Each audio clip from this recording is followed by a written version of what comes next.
മലയാളത്തിന്റെ സ്വന്തം ലാലേട്ടന്റെ തുടരെന്ന് പറയുന്ന കിടിലം പടം കാണാൻ വന്നേക്കുന്നത്. കാണാൻ തന്നെ കിടിലെന്ന് പറയണമെങ്കിൽ ഒരു കാരണം ഉണ്ടാവും അറിയാം. ഇത് LKG ചേർക്കാൻ പോകുന്നതായി പോലും ഇത് കത്തും.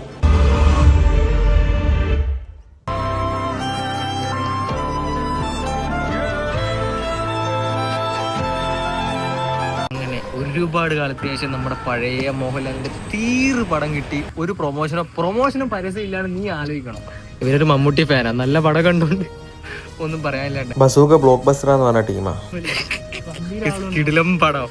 എന്തുകൊണ്ട് സെക്കൻഡ് ഹാഫാണ് ഒരു രക്ഷയില്ലാത്ത കേട്ടാ. ഇരുന്ന് കണ്ടു. ലാലുണ്ണി ഈസ് ബാക്ക്. സത്യം പറഞ്ഞാൽ നമ്മൾ മമ്മൂട്ടി ഫാൻസ് ആയിരുന്നു. പക്ഷെ ഇത് കണ്ടപ്പോൾ നമ്മുടെ പണ്ടത്തെ മോഹൻലാലിനെ തിരിച്ചു കിട്ടി നമ്മൾ മോഹൻലാൽ ഫാൻ പോയി വീണ്ടും ഇങ്ങനെ വിഷമിക്കില്ലേ. ഇത് ബസൂക്ക മോനാ.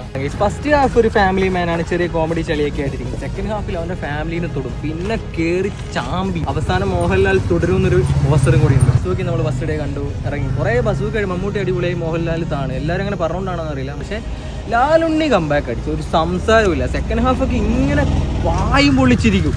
ഒട്ടും എക്സ്പെക്ടേഷനോ പരസ്യം ഒന്നും ഇല്ലാണ്ട് പോയി കണ്ടത്. മസ്റ്റ് നീ എന്തിനാ പോന്നെ? ഈ പാതിരാത്രി ഇവിടെ വന്ന് 2 ടിക്കറ്റ് എടുക്കേണ്ട പൈസക്ക് എടുത്ത് വന്നതാണ്. അത്രയും പേർ പണി വെച്ചെടുക്കാൻ ഫാമിലിയൊക്കെ ആയിട്ട് പോയി കണ്ടോ, കണ്ണും പൂട്ടി കണ്ടോ. നമുക്ക് വേർതിരിവൊന്നുമില്ല, നല്ലത് കണ്ടാൽ നല്ലത് പറയും.